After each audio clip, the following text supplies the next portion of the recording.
Hello everybody, Hellcracks here, and welcome to another Mercenary Thoughts from the Inner Sphere, episode 332. Yes, 332 episodes. So if it's your first time you're here, check out the other ones. Go back and start at the beginning. Quality's not so great at the beginning. Yeah, I'm sorry. But it is what it is.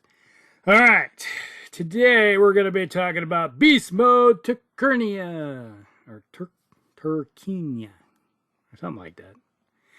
Yep, this thing is a beast. It's a 353, has an XL engine, has 15 tons of armor, which, hey, it's only half a ton short of max, which is pretty good. And it has 42 tons of pod space. Yep, this thing can dish it out. This is like what I like to call beast mode. In our last campaign games, we had two of these things on the table, and they were just tearing things and new ones. Like one moment it's like, well, hello, what? Just like over there and look at you. And I was like, no, you want to tear it apart? You want to take it apart? No, let's just do it together. Yeah. And they were working in conjunction, and just it was like almost dropping a mech a turn practically. If it didn't drop, it was like ripped to pieces. That's for sure. All right, the Turkina. Yes. All right. The prime configuration. Yes, there's a whole bunch of them. This one has two LBX 5s in the left arm with 2 tons of ammunition. So you got the option of sending out 10 shots of solid 5 or shotgun 5. This depends how you want to go with it. Shotgun 5 works pretty good. And then we have 2 ERPPCs in the right arm. Then we have 2 extra double heat sinks in that right arm. We have an LRM-15 in the left torso with 2 tons of ammunition. And an LRM-15 in the right torso with 2 tons of ammunition. And then we have an extra heat sink in the left and right leg. All right, so it's got 19 double heat sinks on board the prime configuration. It has 15 standard on it.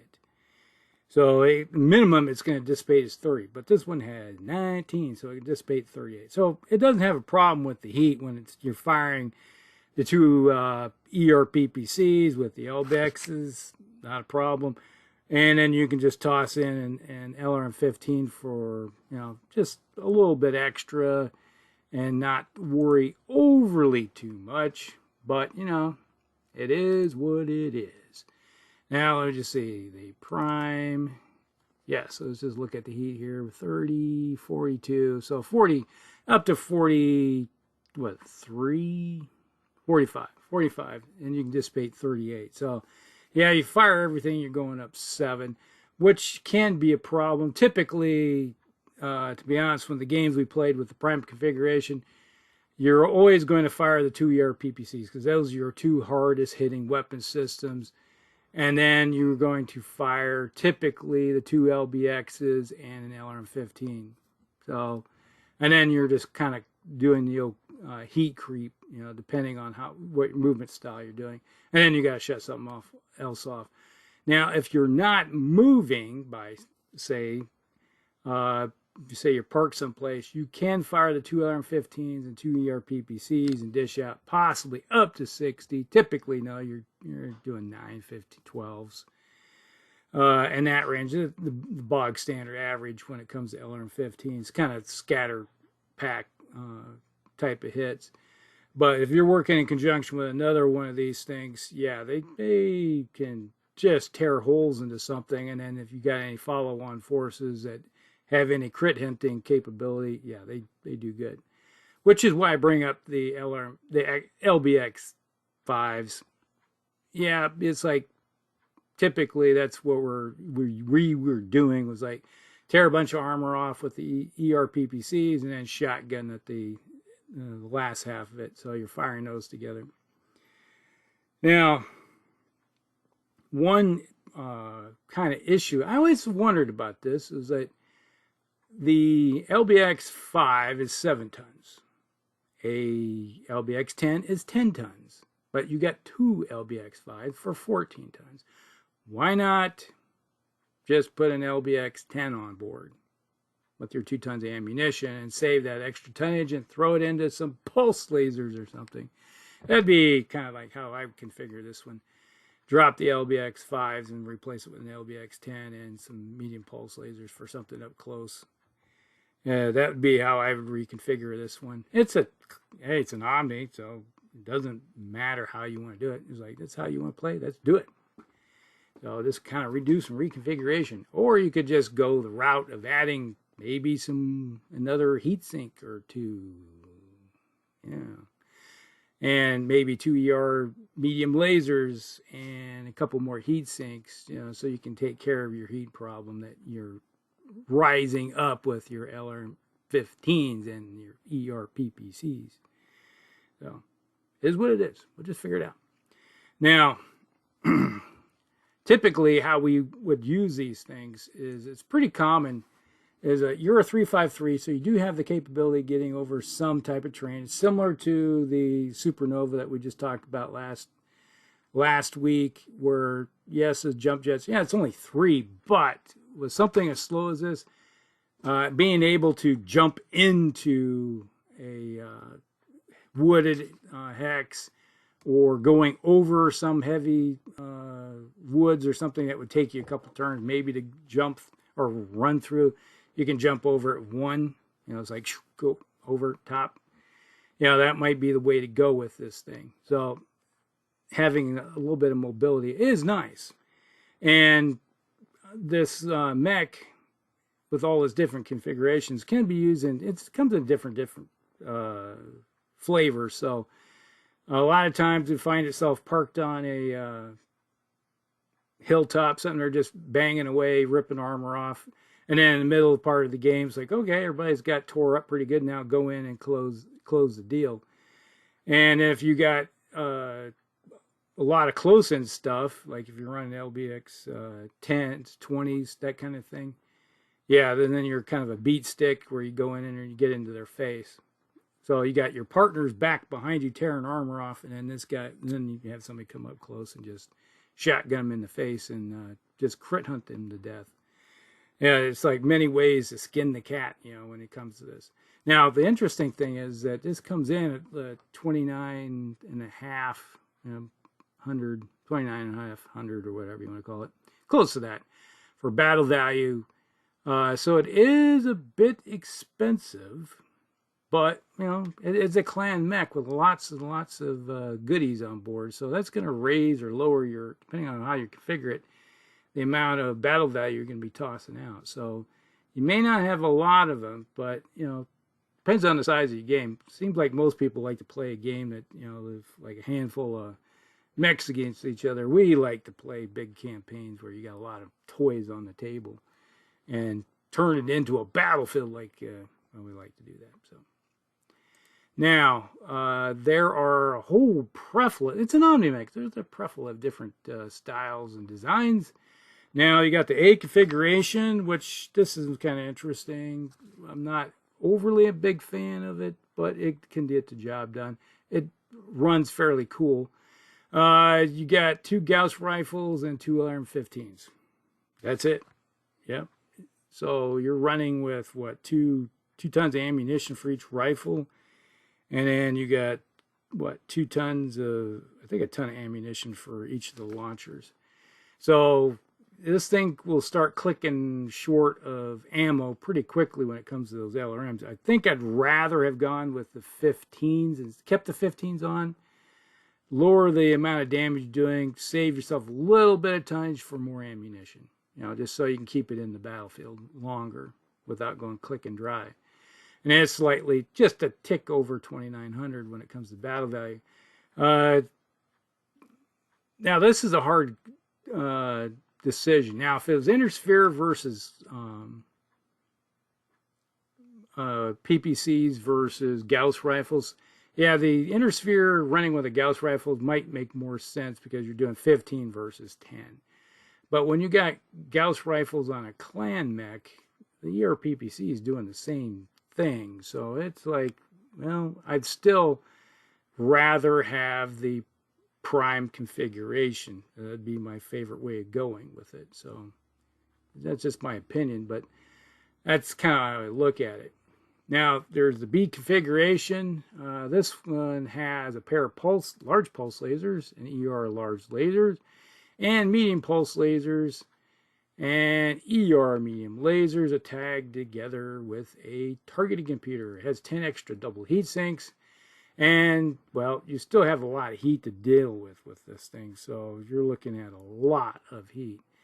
So you got two large pulse lasers, two ER large lasers. Right there, you're looking at, 44 heat just with those two, which isn't bad because then you got 15, so you got basically 45 or the 25 heat sinks. You can dissipate 50. So that's not a problem for the heat problem, as much as they like to say it is. But when you start tagging in the short range stuff, when you're looking at the pulse laser, the short range, the medium pulse laser, and the ER medium lasers. Now, when you throw those in, then you start having a heat problem.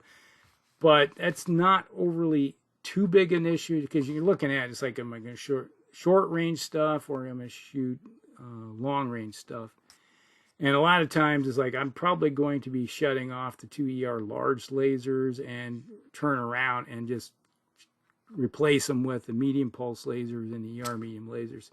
One, it's like two, bank them up together.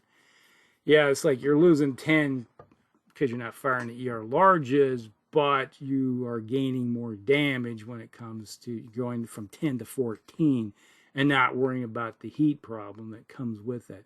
And I'm going to be banging away with those large pulse lasers all day. I'm not going to shut those things off at all because they hit good, tagged together with a targeting computer.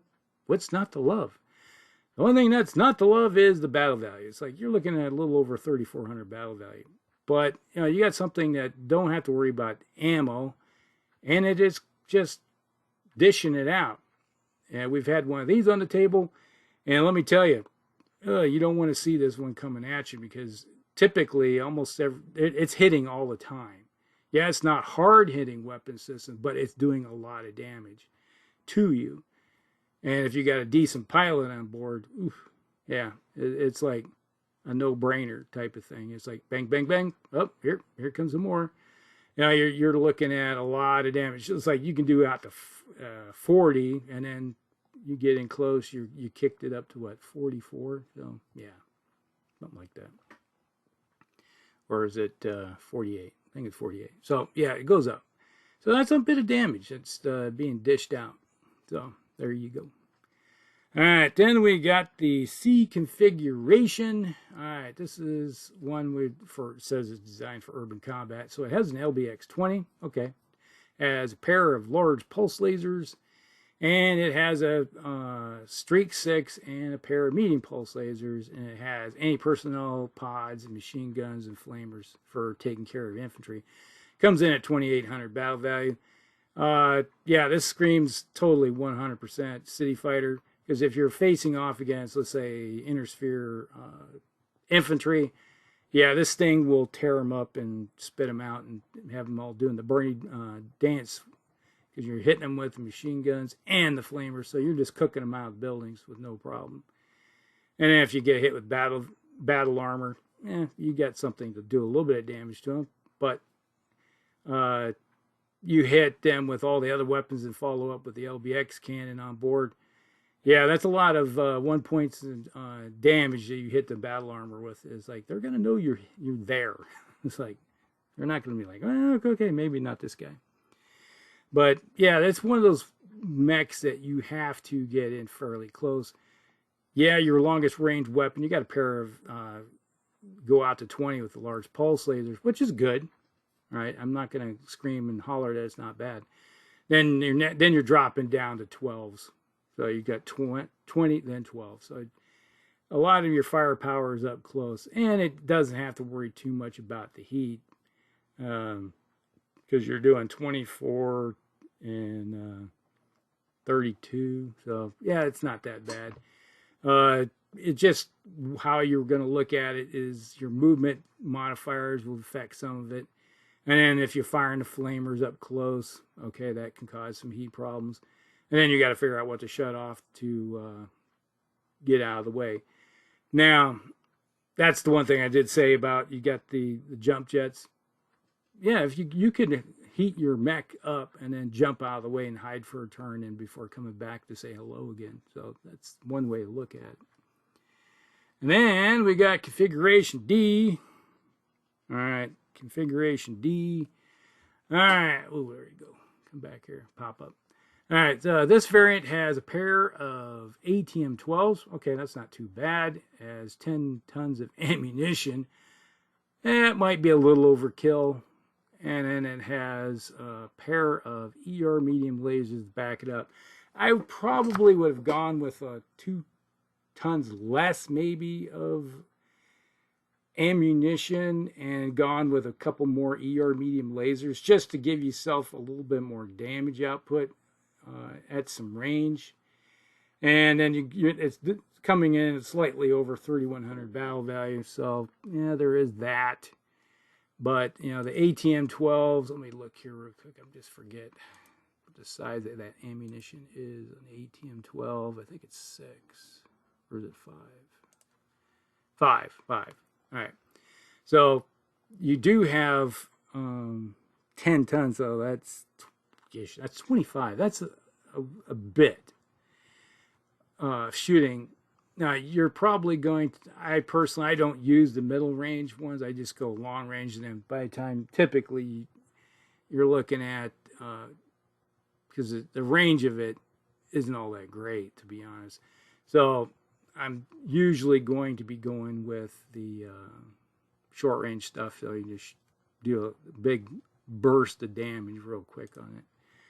So there's that. That's, you know, pretty standard fare, but I'd rather have some backup ER medium lasers or something. Drop a couple tons of ammunition and go with the ERs. So you got a good dosage of damage dishing out there. Now the configuration E, this one has, this kind of interesting. It has a HAG 40 and 6 streak 6s. Comes in at 31.5 battle value. Yeah, let me tell you, those 6 streak 6s are a scraper. I used to run a Mad Dog that had 6 streak 6s on board, and it'd come flying around the corner and say, "Hello, welcome to the party, pal." And then just, you know, like I said, you're running streaks, so it's pretty efficient when it comes to the ammunition. But, you know, you're doing a lot, up to 72 points of damage. You get all 6 of those to dish it out. Oof, yeah. It doesn't have, those 6, you don't have to worry about the heat at all when it comes to that. And then when you're looking at the HAG, let me see if we got this one in the configuration. I don't think so. Maybe it is. There it is. Nope, I don't have it. I gotta forget how much damage, or not damage, but heat the HAG system heat is, no, that's, you know, it's only 8, so that's not bad. So yeah, you're going to heat up. It's one of those mechs that were you're what, 32, depending on your movement, you're going to go up typically 3 or 4 or 5 in a single turn. But that's not always the case. You know, it's one of those ones where, all right, I'm going to fire all 6, and I'm going to fire the HAG. And you look at it and go, I don't really care, because a lot of times one of those streaks is not going to fire. Maybe 2 of them. So there's your difference in heat. So if you don't have 2 of them fired, you're not worrying about heat at all. So that's the efficiency of them. It's like, I'm gambling on how much heat I get. If you get all 6 to fire, okay, next turn you got to shut something off. And obviously you're going to be banging away with that HAG all the time. And you might say, all right, I'm not going to fire 2 of the streaks. So I'm going to dish the damage down a little bit and then just cool a little. All right, you can go that route. But I do like that one. That is a very interesting configuration that I would love to see on the battlefield. I've yet to use that one, which kind of interesting thought process coming across there. Makes my head go, yeah. Might have to play with that one a bit. I don't know why I haven't. All right, so then there's configuration H. All right, the Crusader variant uses 3 heavy medium lasers, 2 medium pulse lasers, 2 ultra 10s with 5 extra heat sinks. So you're running around with 20. So you can dissipate up to 40 heat. And so, but you are putting some heat out, even though you got some minuses with those heavy medium lasers, and then you got the medium pulse lasers. You're still looking at some not really long ranges with this mech, but it is coming in at kind of a bargain, running around at 2,700 battle value. So it's one of those ones where, yes, it can do some damage. It's like, yeah, we want a heavy mech, assault mech with some firepower, but we're going to be running it as a cheaper variant. So it's kind of like a placeholder that's going to take the damage for you for a while, and then it gets in close and it starts kind of dishing it out a bit. But it's not one of those ones that say, hey, I got it. It's like, look out, type of thing. So it's not that bad. All right, configuration M. All right, this one has a 2 ER large lasers, 2 LBX2s, and LBX5s, plus a ton of ammunition for each autocannon. Yeah, it's like, I guess if I was going to choose with my autocannons, would you run shotgun, or are you going to cluster munition, or are you going to run solid? And I typically probably would go, it's a hard decision. It's like, depends on if you're going to be facing off against vehicles. If I'm running against vehicles, I'd probably run cluster. That way you have, because cluster munitions do wonders against vehicles and slowing them down, and plus hitting them, especially if you're facing off against hovercraft that are fast moving. You blast a few of them across the airfoils, and next thing you know, they're slowing down, which makes it easier next turn to shoot them off the board.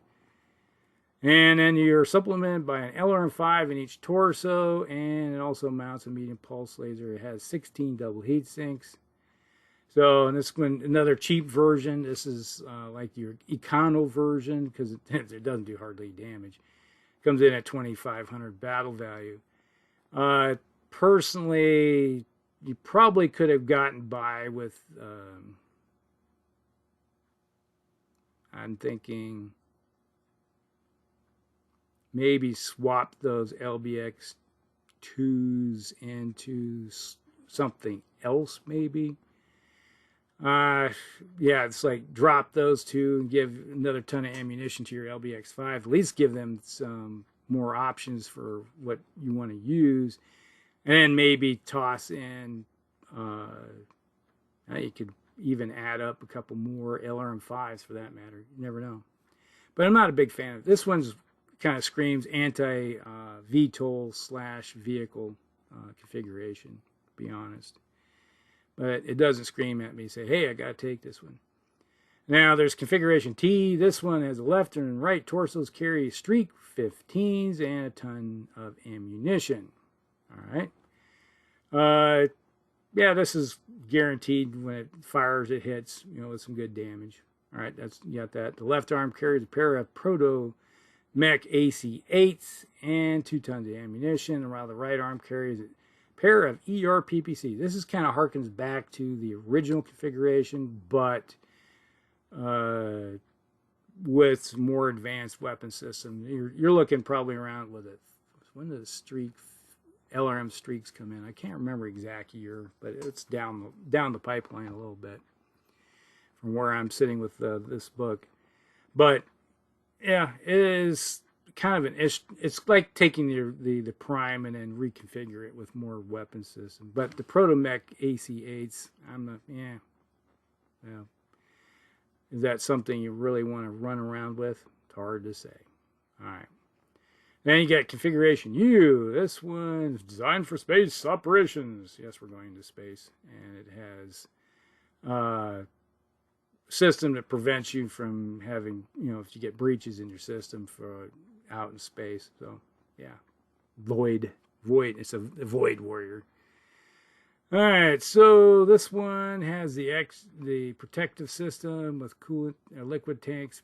It has additional jump jets, coolant pods. And it's because the heat built up by 10, yes, you heard it, 10 ER small lasers. It's like, hey, you got some battle armor around there? We're just going to scrape them off and just blot them out with a whole bunch of ER small lasers.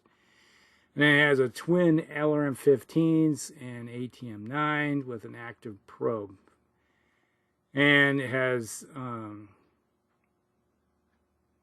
claw-like talon system to provide it so it doesn't float away. It's like clamps, you know, basically. Comes in at 2,500 battle value. It's kind of interesting. I want to take the same mech and go build a similar configuration as like the Nova, but it's the Turkina version of having a whole bunch of ER small lasers for tearing up battle armor. That might be an interesting one. Just like, hey, but you don't have all that other tonnage going to it. The ATM-9 might be something I would probably drop in favor of, let's say, a streak or something of that nature. Something that's, you know, kind of close for taking out all the infantry. Or maybe a couple flamers or something of that nature.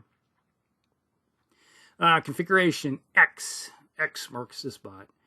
This one has a LRM-20 with Artemis fire control. It has 6 medium pulse lasers and ECM. So it's kind of similar to the U version.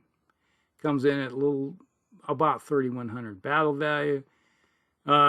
So yeah, that's not bad. It has, you know, the capability of shooting out a good range, and then it has the 6 medium pulse lasers. Yeah, it's nothing to sneeze at there.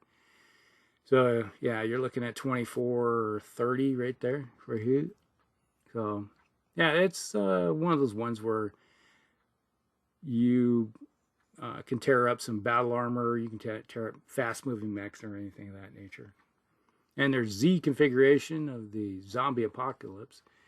It has 4 ATM-12s, provides fire support, and then has a tag system for designating, and you got the armor ammo to go with all that. So it could be an interesting one for up close, blasting somebody in their face, or at longer range, so with the ER. So it's interesting.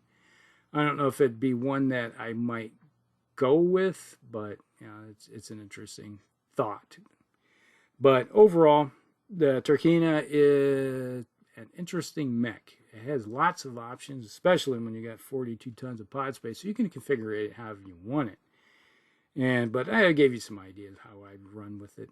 And you can't go all energy with one of these, but it'd be an interesting one to have one with maybe a pair of ER PPCs and configure it with a whole pair of streak 6s and maybe the rest all medium pulse lasers.